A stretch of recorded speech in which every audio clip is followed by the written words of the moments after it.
Hi అండి అందరికీ welcome back to our channel. అందరూ ఎలా ఉన్నారు? బాగున్నారా? నేను కూడా బాగున్నాను. మీ అందరూ కూడా బాగుండాలని చెప్పి మనస్ఫూర్తిగా అయితే కోరుకుంటున్నాను. ఇంకా ఇదొచ్చేసి మా మరదలైతే మ్యారేజ్ అయిపోయిన తర్వాత ప్రతి ఒక్కరు సార్ అనేది తీసుకొస్తారు కదా! అయితే మాకు శ్రీకాకుళం సైడు చాలా ఎక్కువగా పెడతారండి. ఆడపిల్ల వాళ్ళు సార్ అనేది మంచం, అద్దం అన్నీ కూడా పెడతారు. ఇంట్లోకి కావాల్సిన వస్తువులన్నీ కూడాను. వాటితో పాటు అరటిపళ్ళు గెల, అరిసెలు, కొబ్బరి బొండాలు, జంతికలు ఇలాంటివి స్వీట్లు ఒక 3 రకాలు పెడతారు. అయితే మా అమ్మ వాళ్ళొచ్చి వాళ్ళకి చెప్పేసారనమాట. ఇంట్లోకైతే ఏమి సామాన్లు తీసుకురాకండి అని చెప్పేసి. ఆల్రెడీ అన్నీ ఉన్నాయి కదా! ఇంకా అలా అని చెప్పేసి ఇంకా అవేమి తేవద్దని చెప్పి అనేసారు. ఇంకా సాంప్రదాయ ప్రకారంగా అయితే ఇవన్నీ తీసుకొనైతే వచ్చారు. లాడు, కాజా, మైసూరుపాకు అలాగే జంతికలు, అరిసెలు, సలివిడి కూడా తీసుకొనైతే వచ్చారు. ఇంకా మా తమ్ముడు వాళ్ళది పెళ్ళైతే ఉదయాన్నే అయితే పడిందండి 7 గంటలకి ముహూర్తం. ఇంకా అలా అని చెప్పేసి మ్యారేజ్ అయిపోయిన తర్వాత డైరెక్ట్‌గా మా మరదలు వాళ్ళ ఇంటికైతే వెళ్ళి అక్కడ అడుగు పెట్టేసి అయితే వచ్చేసారు. ఇంకా వాళ్ళు వచ్చినప్పుడు వాళ్ళతో పాటు ఈ సారీ కూడా పంపించేశారు. ఇంకా ఇంటికైతే రాగానే ఇంకా అన్నీ కూడా బయటన మంచం అయితే వేసి మంచం మీద అయితే అన్నీ పెట్టారు. ఇంకా ఇక్కడ కూడా అక్షంతలేసి అన్నీ ఇంకా ఏవో చేయాల్సిన కార్యక్రమాలన్నీ చేసి అయితే లోనకి తీసుకొనొచ్చారు. ఇంకా ఇవన్నీ జరిగేటప్పుడు నేనైతే ఇక్కడ లేను. ఇంకా ఫంక్షన్ హాల్ నుంచి ఉదయాన్నే కదా! ఇంకా అక్కడ వేరే ఇంటికైతే అమ్మ వాళ్ళ ఇంటికెళ్ళిపోయాను. పిల్లలు తీసుకొని అస్సలు ఉండట్లేదు మా పిల్లలు. ఇంక అలా అని చెప్పేసి నేనైతే ఇక్కడికి రాలేదు. నేను ఇంకా రెడీ అయ్యి డ్రెస్ మార్చుకొని వచ్చేటప్పటికి ఇంక అన్నీ కూడా అయిపోయాయి. ఇంకా మా హస్బెండ్ అయితే ఇక్కడే ఉన్నారని చెప్పేసి తనకైతే చెప్పాను వీడియో తీయమని. ఇంకా తనైతే వీడియో అయితే తీశారు. 29 నైట్ రిసెప్షన్ అయిపోయిన తర్వాత తెల్లవారితే ఉదయం ముహూర్తం అయితే పడింది 7 గంటలకి. ఇంకా ఉదయాన్నే మ్యారేజ్ అయిపోయిన తర్వాత అయితే ఇంటికి తీసుకొచ్చేసారు. ఆ నెక్స్ట్ డే మార్నింగే సత్యనారాయణ ముత్తుస్వామి వ్రతం కూడా చేసేసాము. ఇంకా మేము అబ్బాయి తాలూకు ఏంటంటే 4వ తారీఖున మళ్ళీ మా అమ్మ వాళ్ళు వేరేగా రిసెప్షన్ అయితే పెట్టుకున్నారనమాట. పెళ్ళప్పుడు మా తరపున ఎక్కువ బంధువులకైతే చెప్పకుండా అలా తెలిసిన వాళ్ళకి, దగ్గర వాళ్ళకైతే చెప్పాము. ఇంకా 4వ తారీఖునైతే మాత్రం మేము మళ్ళీ వేరేగా రిసెప్షన్ అనేది పెట్టుకున్నామనమాట. అయితే ఈ సంవత్సరం మా తమ్ముడు మ్యారేజ్‌కి మేమైతే చాలా బాగా ఎంజాయ్ చేసాం అందరం కూడాను. వాడి పెళ్లి రోజు అలాగే వాడి రిసెప్షన్ రోజు కూడా క్లైమేట్ అయితే చాలా బాగుంది. చాలా కూల్‌గాను. క్లైమేట్ సహకరించడం వల్ల కొంచెం బాగా అయితే ఎంజాయ్ చేసాము. ఎందుకంటే ఇప్పుడు ఇది బాగా ఎండాకాలం కదా! అస్సలు ఎండలకు ఉండలేకపోతున్నాము. మేమైతే చాలా భయపడ్డాం. కానీ చాలా బాగా అయితే అయిపోయింది మ్యారేజు. ఇంకా ఇక్కడైతే ఆ తెచ్చిన సారీ మొత్తం అక్క వాళ్ళు కూడా అందరూ లోన అయితే పెడుతున్నారు. ఇలా మొదటిసారి ఇంటికొచ్చినప్పుడు చాలా బావుంటది కదా! భలే ఆటలాడిస్తూ లోనకైతే తీసుకొస్తారు. నేనైతే మిస్ అయిపోయాను. ఇంకా మా అక్క వాళ్ళందరూ కూడా ఉన్నారు కదా!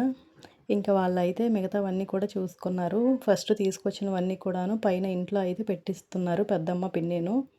ఇంకా పెళ్ళికూతురు, పెళ్ళికొడుకు అయితే బయటనే నిలబడ్డారు. ఇంక ఇవన్నీ అయిపోయిన తర్వాత వాళ్ళకైతే లోనికి హారతి ఇచ్చి తీసుకొని వెళ్ళడానికి అని చెప్పేసి ముందు వస్తువులన్నీ కూడా మేడ పైన ఇంట్లో పెట్టించేశారు. ఇత్తడి బిందెలు కూడా తీసుకొచ్చింది. మా సైడ్ అయితే చాలా ఎక్కువగా సారనేది పెడతారండి. అసలు ప్రతీది కూడాను బీరువా, మంచం, టీవీ, అద్దం ఇంట్లో కావాల్సిన అన్ని వస్తువులు కూడా అమ్మాయి తాలూకోలో అయితే పెడతారు. కానీ ఇంకా అవన్నీ ఆల్రెడీ ఇంట్లో ఉన్నాయని చెప్పేసి మా పిన్న అయితే ఇంకా అవన్నీ వద్దని చెప్పేసప్పటికి ఇంకా ఫార్మాలిటీకి ఇవన్నీ తేవాలి కదా అని చెప్పేసి అయితే తీసుకొచ్చారు. ఇంకా లాంగ్ వీడియో అయితే ఒకసారి లాస్ట్ వరకు కూడా చూసేయండి. అలాగే ఛానల్ ఎవరైనా సబ్స్క్రైబ్ చేసుకోకపోతే సబ్స్క్రైబ్ కూడా చేసుకొని కొంచెం సపోర్ట్ చేయండి. వీడియోకి ఒక లైక్ కూడా వేసుకుంటే నాకు చాలా యూజ్ అవుతుంది. ఇంకా ఇక్కడైతే మా అమ్మ ఒక సాంగ్ పాడింది. మీరందరూ కూడా లాస్ట్ వరకు చూసేయండి.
ఇక్కడ